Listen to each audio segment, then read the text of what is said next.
네, 안녕하십니까. NH선물 외환 이코노미스트 김승혁입니다. 금번 NH선물 NSA 시간에 참여해주신 모든 여러분께 진심으로 감사드립니다. 최근 유가 상황이 심상치가 않습니다. 그래서 저희는 금일 원자재 섹터에 관련해서 이후의 상황을 좀 어떻게 점검해 볼까를 주제로 가져왔는데요. 저희가 1부, 2부 나눠서 진행해 보려고 생각하고 있습니다. 1부는 WTI, 즉 원자재 내에서의 유가 쪽을 보려고 하고 있고요. 2부는 귀금속 산업 섹터 쪽을 저희가 좀 더 깊게 한번 파보고자 하고 있습니다. 그래서 이번 1부 시간에는 유가를 저희가 좀 말씀을 드리려고 하고 있는데요. 사실 최근 상반기 때까지만 해도 주식이 아웃퍼폼하면서 원자재가 떨어지는 것 아니냐 이런 류의 말씀들이 많으셨는데, 최근 들어서 종합 원자재 지수가 15% 정도 상승하면서 다른 섹터의 자산군 대비 상당히 아웃퍼폼하는 모습을 저희가 확인할 수 있었습니다. 최근 리인플레이션에 대한 얘기가 다시 한번 도래하고 있는데, 그거를 주도하고 있는 것이 물가 상승 압력, 그것은 기본적으로 원자재 가격이 다시 한번 오르고 있는 것 아니냐 이런 얘기가 많이 오가고 있기 때문에 저희가 이 관련된 얘기를 좀 들어보고자 전문가 한 분을 초빙했습니다. FICC 리서치를 총괄하고 계시는 NH투자증권의 황병진 연구원님이십니다. 네, 안녕하세요. 안녕하세요. 네, 최근에 좀 유가 많이 얘기가 나오고 있는데 어떻게 좀 보세요? 네, 저희가 지난번 만났을 때 국제유가 배럴당 70달러 선 락바텀이 상당히 강할 거다라고 좀 말씀을 드렸고, 원유 관련해서는 저희가 저가 투자 매력이 있다라고 많이 강조를 드렸던 바 있습니다. 그와 전망과 잘 맞물려서 유가가 최근 WTI 가격 기준으로는 88달러 정도까지 상승을 하고 있고요. 브렌트유 가격이 최근에 배럴당 90달러 선을 상회를 하면서 아마 자산시장 내에서는 투자자분들의 그런 경계감 또는 관심이 재차 좀 높아지고 있는 모습입니다.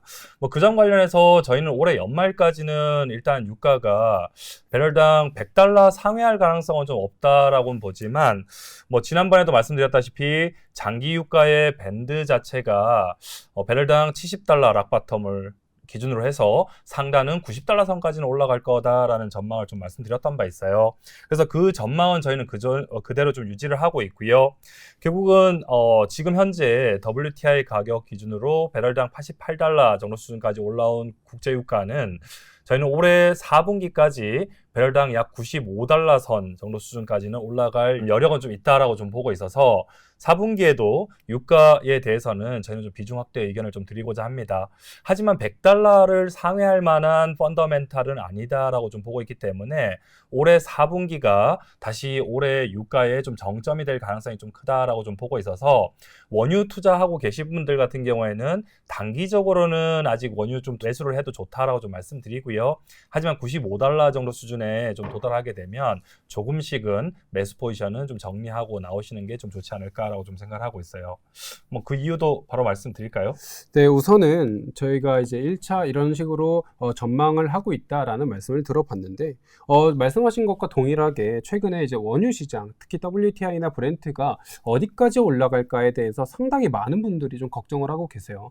특히 저 같은 포지션은 FX, 채권 이런 분들도 원자재 시장과 패깅돼서 움직이는 경우가 많기 때문에 FX를 투자하시는 분들도 오히려 원자재 가격에 대해서 여쭤보시는 분들이 많아요. 이제 그런 상황을 좀 봤을 때 최근 이제 원자재 가격에 방금 말씀 주신 그런 전망 부분을 어떤 드라이브 재료가 있을지 또는 어떤 게 상단을 막을지 이런 것 좀 부탁드려도 될까요? 네.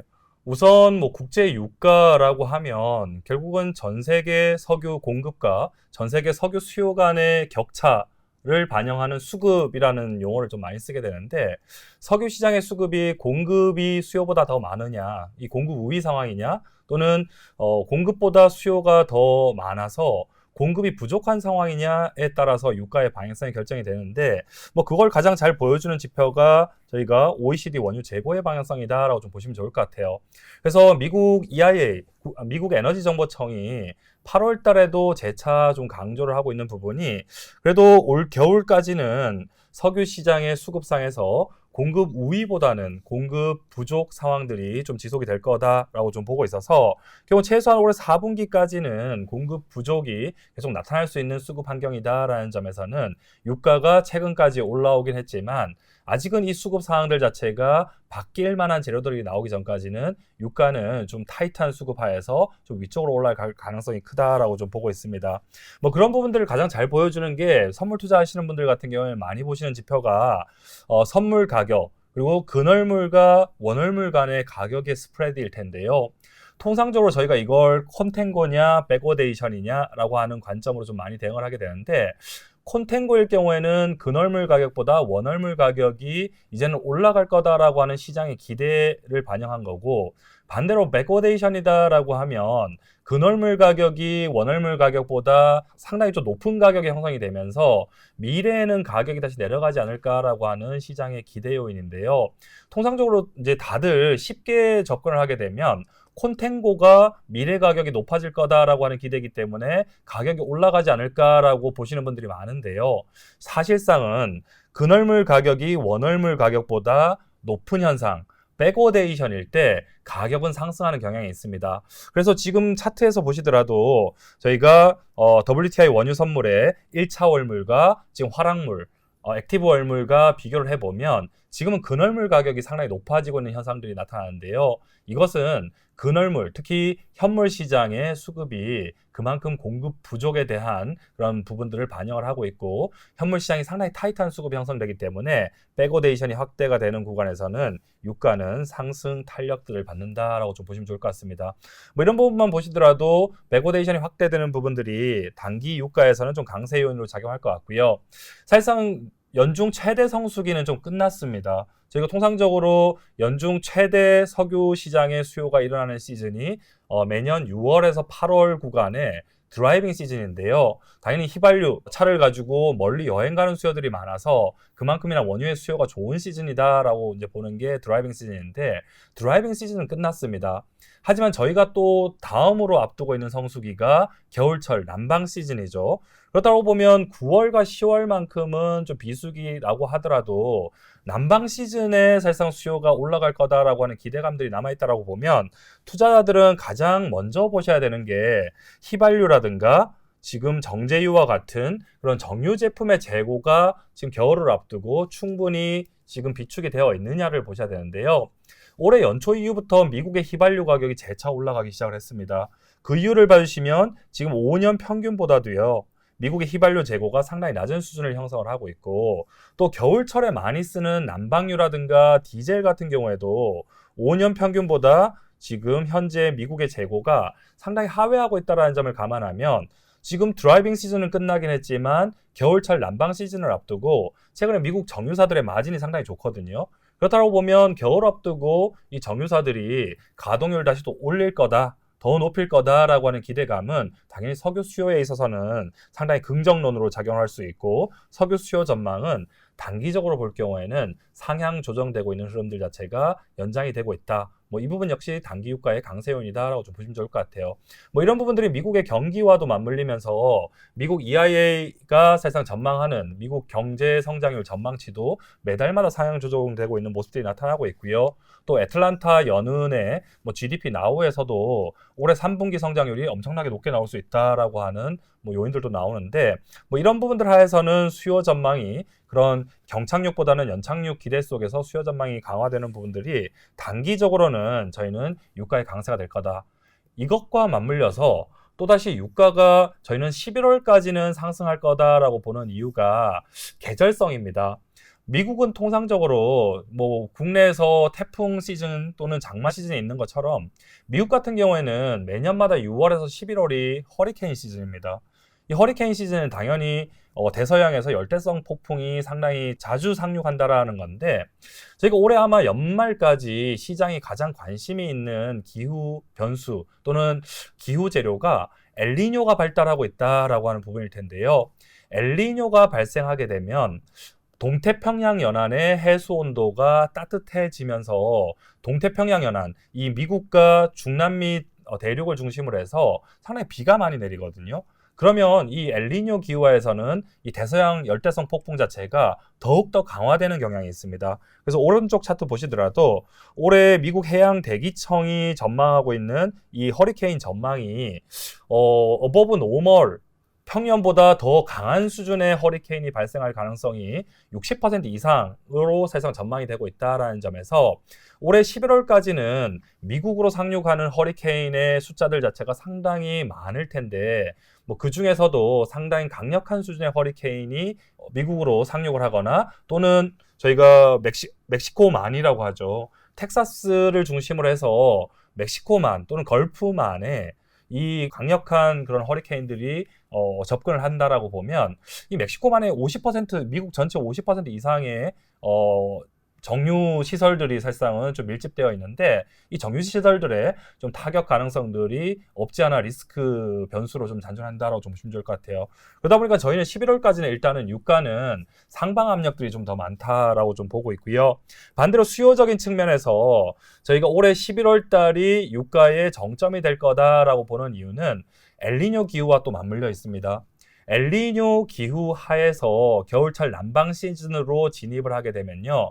통상적으로 이 동태평양 연안의 해수 온도도 따뜻하고 미국 쪽에 사실상은 좀 웜어한 평년보다는 좀 온화한 그런 대기가 형성이 됩니다.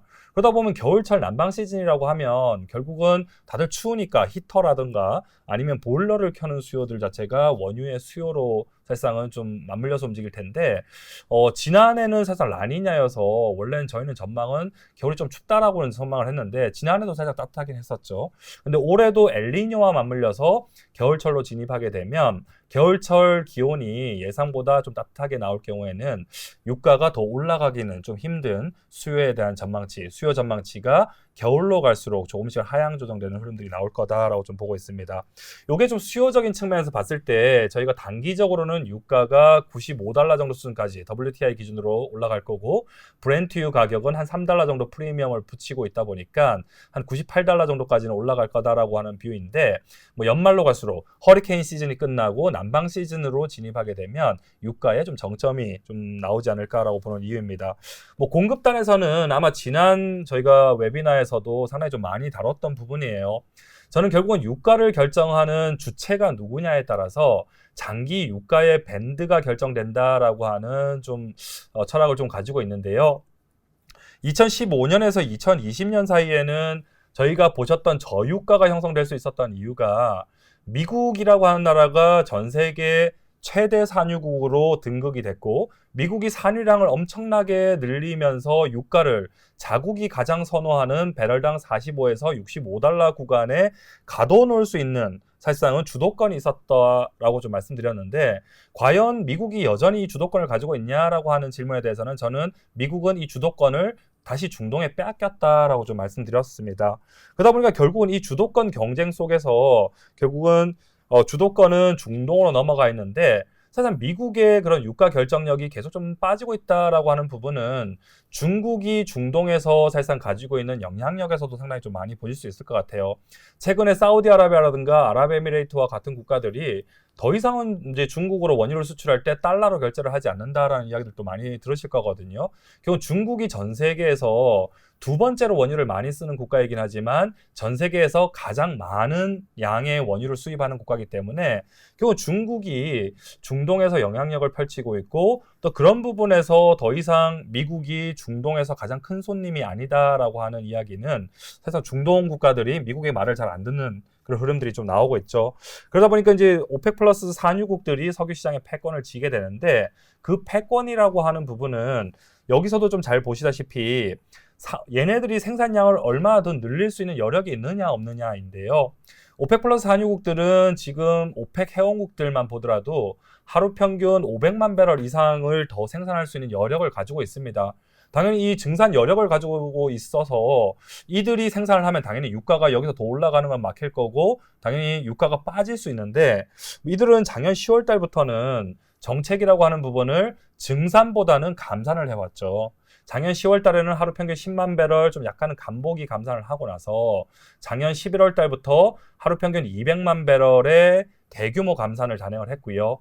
올해 7월부터는 사우디아라비아가 다른 국가들은 기존에 해오던 200만 배럴 감산 합의만 좀 유지를 하고 있는 가운데 사우디아라비아가 하루 평균 자발적으로 또 100만 배럴 감산을 추가를 하다 보니까 뭐 이런 부분들 증산 여력이 있음에도 불구하고 여전히 감산을 하고 있다라는 부분. 또한 뭐 최근에 나왔던 이슈가 사우디아라비아와 러시아가 합의를 했던 게 올해 연말까지, 특히 12월까지는 감산 기조를 유지할 거다라고 했던 말은 유가가 80달러대 중후반까지 올라오긴 했지만 아직은 사우디아라비아가 만족하는 유가 수준이 아니다라는 부분을 좀 보여줬던 것 같습니다. 그렇다고 보면 저희는 올해 연말에 결국 어떤 부분을 고민을 해야 될까라고 보면 어느 정도 수준의 유가가 형성이 되면 사우디아라비아라든가 오펙 플러스 산유국들이 이때까지 유가를 끌어올리기 위해서 해왔던 감산 기조를 다시 점진적인 증산으로 바꿀까라고 하는 부분인데요. 저는 결국은 사우디아라비아의 오일머니가 다시 축적될 수 있는 가격 수준은 돼야 된다라고 좀 보고 있습니다. 뭐 그런 부분에서 저희가 좀 접근을 하는 게 사우디아라비아가 재정 수입과 재정 지출 간의 그런 차이라고 하죠. 재정 수지가 최소한 균형을 사실상은 좀 형성하는 그런 유가 수준이 어딜까라고 하는 부분인데 IMF가 추산하고 있는 올해 기준에 사우디아라비아의 재정 교역 유가는 배럴당 81달러입니다. 이거는 뭐 81달러 같다라고 해서 사우디아라비아가 만족을 하는 게 아니라요. 연평균 기준으로 81달러 정도 수준은 유지가 돼야지 재정 수지가 최소 균형에 도달한다라고 하는 부분이고, 이 말은 연평균 유가가 최소 80달러 선 이상은 유지를 해줘야지 사우디아라비아를 비롯한 오펙 플러스 산유국들이 더 이상의 감산보다는 증산으로 돌아설 수 있다라고 하는 논리로도 좀 볼 수가 있겠습니다. 그 점에서 올해 상반기 때 유가가 배럴당 70달러 선에서 형성이 됐었고요. 그 점에서 이걸 메이크업하기 위해서 결국 유가를 끌어올리는 정책을 쓰고 있는데, 뭐 이 점에서 유가가 100불 또는 110불, 지난해 보셨던 120불까지 가게는 만들진 않을 거라고 보고 있습니다. 그 이유는 당연히 수요가 깨질 수 있는 리스크가 있기 때문이죠. 근데 반대로 한 90달러 선 중반 정도에서 유가가 좀 안정이 되는 모습을 좀 보인다라고 보면, 저는 올해 12월까지는 오펙 플러스 산유국들이 감산을 연장하고는 있지만 결국은 가장 저희가 이제부터 주목하셔야 되는 거는 내년도 1월 이후에 오펙 플러스 정책이 어떻게 바뀔 거냐라고 하는 부분이고요. 11월까지 유가가 일정 수준까지 더 올라주게 된다라면 내년도 그런 공급 정책을 결정함에 있어서 점진적으로 증산으로 전환되는 시나리오들이 나오면서 유가의 정점이 이제는 형성이 되지 않을까라고 좀 보고 있습니다. 뭐 그런 점과 관련해서 결국 미국을 좀 살펴보면요. 미국 같은 경우에는 최근에 계속 카드가 없다라고 하는 이야기들이 좀 나오고 있죠. 왜냐하면 유일하게 미국이 지난해 유가를 끌어내리기 위해서 썼던 정책이 전략 비축유를 엄청나게 방출하는 거였었는데 최근 들어와서 더 이상 방출하지는 않습니다. 그러다 보니까 전략 비축유가 더 이상 방출되지 않고 일부 쌓이는 그림들이 나오다 보니까요. 결국은 전략 비축유를 방출하지 않다 보니까 미국의 원유, 상업 원유 재고는 감소하게 되고 유가의 강세 제로가 사실상 나오고 있는 거거든요. 그럼 유가가 여기서 더 올라가면 미국이 전략 비축유를 더 방출할 수 있을까라고 하는 질문에 대해서는 방출하기 어렵다라고 좀 말씀드립니다. 왜냐하면 미국은 원유는 최대 생산하는 최대 산유국이긴 하지만 아직까지는 이 원유가 미국이 소비하는 양만큼 생산되지는 않아요. 그러다 보니까 이제 국내처럼 미국 에너지부도 전략 비축유라고 하는 것을 항상 가지고 가고 있는데 통상적으로 약 30일 사용 가능분을 가지고 갔습니다. 작년 4월 전까지만 하더라도 약 6억 배럴 규모의 전략 비축유를 가져가던 이 미국 당국이 지난해 유가를 안정시키기 위해서 어마어마하게 많은 양을 방출을 했습니다. 그러다 보니까 3억 4천만 배럴까지 급감을 하게 되는데 3억 4천만 배럴이면 미국이 17일 사용 가능한 물량이다라고 보시면 좋을 것 같고요. 만약에 중동 쪽에서 분쟁이 발생하거나 공급 차질이 발생하거나 뭐 지난해처럼 러시아가 우크라이나를 공격하면서 사실상 산유국들 간의 그런 불확실성이 상당히 높아지게 되면 미국은 17일밖에 못 버틴다라는 거죠. 그 점에서는 더 이상은 방출하기 어렵고요. 최근 들어와서는 다시 비축하는 흐름들도 나타나고 있다라고 좀 보시면 좋을 것 같습니다. 결국 미국의 전략 비축유를 비축한다라고 하는 말은 결국은 지난해 10월 달에 미국 에너지부에서 예고했던 수준이랑 사실상 똑같죠. 배럴당 67달러에서 72달러 정도 수준이면 다시 원유 선물을 매입을 해서 전략 비축유를 다시 채워나가겠다라고 사실상 예고를 했기 때문에 이제부터 지금 유가에서 사실상 논의할 내용은 아니긴 하지만 향후에 유가가 다시 또 빠지더라도 70달러 밑으로 갈 가능성은 경착륙이라고 하는 엄청나게 센 경기 침체가 오기 전까지는 70달러의 락바텀은 저희는 여전히 유효하다라고 좀 보고 있습니다. 근데 뭐 다시 또 미국에서도 사실상 한도 끝도 없이 이제 카드가 없는 건 또 아니겠죠. 그래서 저희는 올해 연말에 또 일부 나올 수 있는 유가의 그런 정점을 잡아주는 또 다른 요인도 좀 미국에서 보고 있는데, 미국은 뭐 지금 금리가 워낙 높다 보니까 에너지 기업들이 투자는 더 못하고 있어서 산유량이 가파르게 늘어나지는 못하고 있습니다. 근데 이제 다시 또 기대해 볼 수 있는 부분은, 미국에서는 과거 셰일 붐 당시에 엄청나게 많이 투자가 되긴 했지만 유가가 저유가로 가면서 열리지 못했던 유정들이 아직은 좀 많이 쌓여 있거든요. 그게 저희가 DUC라고 하는 Drilled Uncompleted Well이라고 하는데, 이 DUC 유정이 올해 들어와서는 유가가 사실상 좀 70달러대까지 빠지다 보니까 석유 기업들이 채산성이 안 나오다 보니까 못 열었었는데, 뭐 지금처럼 WTI 가격이 90달러에 육박을 하게 되고 다시 90에서 100달러 사이 정도까지 유가가 올라가게 되면 다시 DUC 유정이 컴플리션이 되면서 DUC 유정의 감소세가 나온다라고 보면 미국에서도 일부 산유량이 개선될 수 있는 부분이 있어서 연말 유가의 추가적인 상승은 좀 막으면서 배럴당 95달러 정도 수준에서 WTI 가격의 상단 밴드를 결정하지 않을까라고 좀 보고 있습니다. 그 점에서 올해 4분기 유가 전망을 다시 한번 정리를 해드리면, 저희는 석유 시장의 패권을 누가 가지고 있느냐에 따라서 장기 유가의 밴드가 달라진다라고 말씀드렸는데, 미국이 패권을 가지고 있던 당시에는 배럴당 45에서 65달러였지만 장기적으로 지금 현재는 오펙 플러스가 주도하는 석유 시장이다라고 하는 관점에서 배럴당 70달러를 바닥으로 해서 상단은 100달러를 넘어가지 않는 유가 정도 수준에서 형성이 될 거다라고 좀 보고 있습니다. 그 점에서 4분기만큼은 지금 현재 뭐 원유 선물 시장의 백오데이션에서도 사실상 지지를 받고 있는 유가의 강세는 뭐 계절성적인 측면이라든가 아니면 기후적인 측면으로 보더라도 올해 11월까지는 일부 연장이 되면서 배럴당 95달러 수준까지는 올라갈 거다라고 좀 보고 있고요. 연말 특히 12월 난방 시즌으로 가면서 난방 수요가 일부 둔화되는 부분, 또는 미국이라든가 중동 오펙 플러스 산유국들이 다시 증산으로 돌아설 수 있는 부분들 자체가 연말 유가에 좀 상단을 좀 제약하는 주요 변수가 될 거다라고 하는 부분 말씀드리도록 하겠습니다. 그 점에서 단기적으로는 뭐 추가적으로 좀 매수하셔도 좋다라고 말씀드립니다. 네, 우선 WTI 관련돼서 이제 하반기에 어떻게 진행이 될 거냐에 대해서 말씀을 쭉 주셨는데요. 제가 기억하는 포인트를 좀 짚어보자면 11월이 분기점이 될 거다라는 맞습니다. 거고요. 골디락스, 그러니까 연착륙이 기본 시나리오를 이제 바탕으로 됐을 때 70에서 100 사이에서 왔다 갔다를 할 건데, 11월까지는 단기 상승을 할 거고, 그 원인으로 보자면 전력적 비축률을 재매입하거나 재고가 떨어진다거나 허리케인, 그리고 미국이 이제 패권을 점차 잃어가고 있다.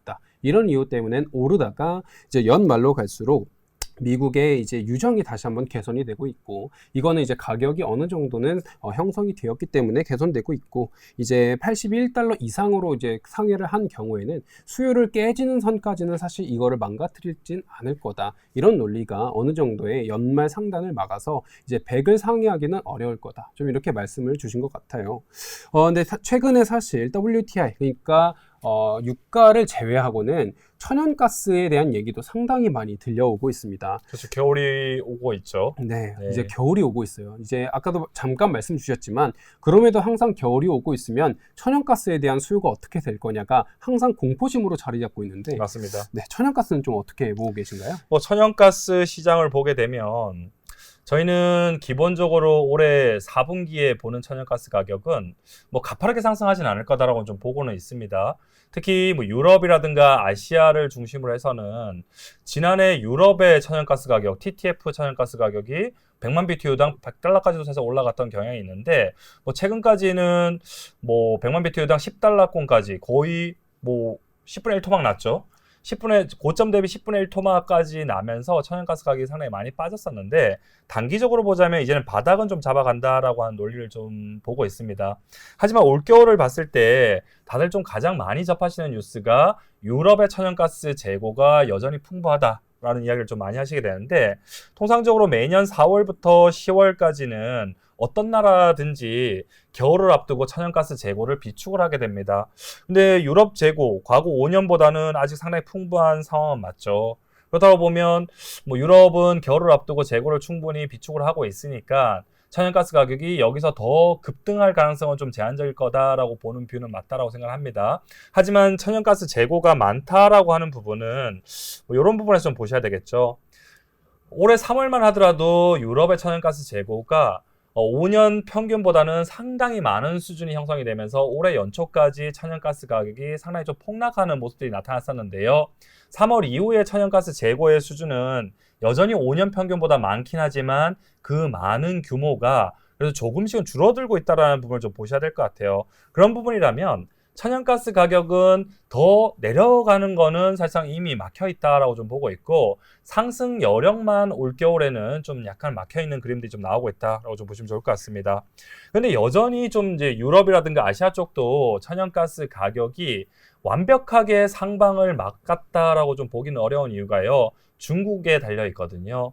중국이 지난해 같은 경우에는 어떻게 보면 제로 코로나 정책 때문에 공장들이 잘 안 돌아갔었고 당연히 전력 수요가 상당히 많이 줄어들다 보니까 천연가스 또는 LNG 수입이 많이 줄었습니다. 또한 올해 같은 경우에도 저희 당초 예상은 중국이 LNG 수입을 상당히 빠르게 정상화할 거다라고 하는 전망을 했었었는데 예상보다 좀 중국의 그런 리오프닝 실적 자체가 좀 미미하다 보니까 중국이 아직은 LNG 수입을 과감하게 올리지는 못하는 것 같아요. 하지만 러시아산 가스가 일단은 시장에서 뭐 규제를 받고 있다라고 하는 점에서 러시아산 가스가 제한이 되고 있는 상황에서 중국이 다시 LNG를 수입을 늘리게 된다라고 보면 결국은 유럽이라든가 한국이라든가 일본과 같이 LNG를 수입해야 되는 국가들은 결국 중국과 경쟁할 수밖에 없는 상황은 여전히 잠재적인 리스크로 남아있기 때문에 뭐 이런 부분들 중국 지표들 좀 잘 보셔야 될 것 같고 뭐 이번 주 들어와서는 공급자들 중에서 호주에 있는 LNG 시설에서 노조가 파업을 하면서 뭐 이런 부분들이 유럽이라든가 아시아 쪽에서 LNG 가격 다시 또 위쪽에 변동성을 조금 일으키고 있는 변수를 작용하고 있습니다. 하지만 이런 이벤트가 아니다라고 보면 올해 겨울만큼 좀 날 수 있을 거다라고 좀 봅니다. 하지만 미국 천연가스 시장에 대해서는 저희는 올겨울에는 좀 뭐 난방 수요도 좀 일부 좀 별로 그렇게 좋지는 않을 거다라고 하는 전망이기 때문에 당장은 3달러를 세게 뚫고 올라갈 만한 재료들은 없다라고 보는데 미국 천연가스 시장에 대해서는 저는 장기적으로 상당히 좋게 보고 있습니다. 그 이유는 뭐냐라고 하면 유럽이나 아시아의 천연가스 가격은요. 지금 100만 BTU당 10달러권에서 형성이 되고 있는데 미국은 고질적인 공급 과잉 이슈 때문에 미국 지금 현재 저희가 HTS에서 트레이딩 하시는 뭐 헨리 허브 천연가스 가격 같은 경우에는 뭐 2달러권에서 형성이 되고 있죠. 뭐 2달러권에서 형성되고 있기 때문에 유럽이나 아시아에 비해서는 상당히 저평가된 매력이 있다라고 하는 부분이 있기 때문에 저는 장기 투자하시는 분들이라고 보면 미국 천연가스 시장은 상당히 좀 낙관적으로 보실 필요가 있다라고 생각을 합니다. 미국은 2000년대 초반에 그런 셰일 붐을 겪으면서 천연가스 산업이 엄청나게 그런 화랑을 보였던 것과 다르게 2008년부터 2015년까지 에너지가 실제적으로 미국 밖으로 수출이 못 될 당시까지는 고질적인 공급 과잉을 겪을 수밖에 없었고요. 장기적으로 미국 천연가스 산업이 다시 살아나고 있는 그런 그림들이 LNG를 2016년부터는 수출하기 시작했다라고 하는 그림입니다. 결국 이제부터 미국 천연가스 시장을 보실 때는요. 이 LNG가 얼마나 수출이 확대가 되느냐가 결국 LNG, 액화 천연가스를 만들기 위해서 투입되는 미국의 천연가스 수요를 결정하는 변수라고 보시면 좋을 것 같고요. 미국 내에서는 지속적으로 LNG 시설들이 또는 증설이 되고 있는 상황이고 또 2025년에 대규모 LNG 플랜트가 이제부터는 개통이 되고 수출도 시작이 되게 된다면 2023년은 아니지만 2024년 후반부로 갈수록 재차 미국 천연가스 시장에 있어서 다시 긍정론이 나올 수 있다라는 점 볼 수 있겠습니다. 또한 LNG 시장 내에서는 미국은 전 세계 최대 LNG 수출국이 되기 위해서 지금 목표로 하고 있기 때문에 결국은 이 러시아 우크라이나 전쟁이 끝난다라고 하더라도 러시아산 가스가 유럽으로 다시 가는 그런 여건을 절대 미국은 허락하지 않을 거다라고 좀 보고 있고요. 결국 미국의 고질적인 공급 과잉을 사실상 해소시키기 위해서는 미국은 LNG 시장에서만큼은 이 패권을 잡고 있으려고 할 거다라고 좀 보고 있는데 천연가스 가격 보실 때 좀 팁을 드리자면요.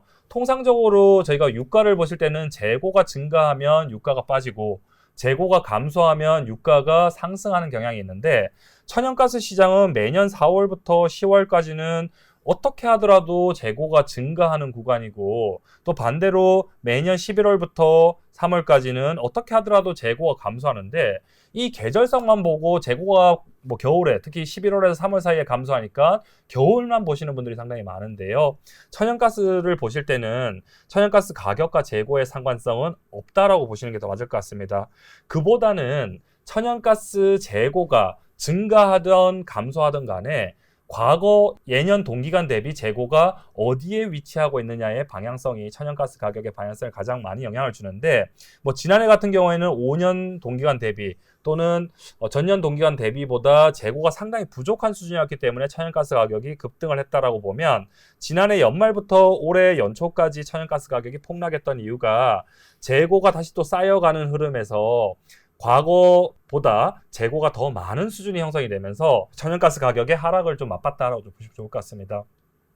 하지만 지금 현재 수준을 봐주시면요, 5년 대비, 과거 5년 대비라든가 전년 동기간 대비 더 규모가 늘어나지는 않는다라는 부분은 유럽과 동일한 부분이기 때문에 천연가스 가격은 이미 올해 상반기 동안 100만 BTU당 2에서 2.5달러 구간의 하방 경직성을 상당히 강화를 했다라고 좀 보고 있고, 최근에 미국 천연가스 가격, 특히 미국 천연가스 선물 가격을 봐주시면 100만 BTU당 2.5에서 3달러 구간에서 계속 등락을 거듭하고 있는 모습입니다.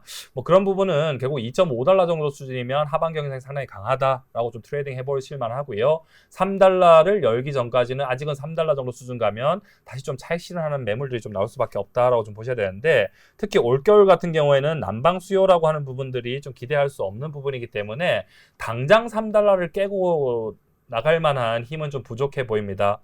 하지만 지난해 6월 달부터 올해 2월 달까지 불이 나서 가동이 전면 중단됐던 이 미국의 프리포트 LNG, 미국 전체 LNG 시설의 약 20% 정도를 차지하는데, 프리포트 LNG가 재가동된 효과는 올해 6월부터 내년 2월까지는 이 기저 효과가 있다라고 하는 측면에서 봐주시면 천연가스 가격 2.5달러 밑으로 더 빠지진 않을 거고요. 단기적으로는 2.5달러를 바닥으로 3달러 수준에서 계속 등락을 거듭하는 모습이 나올 거다라고 좀 보고 있습니다.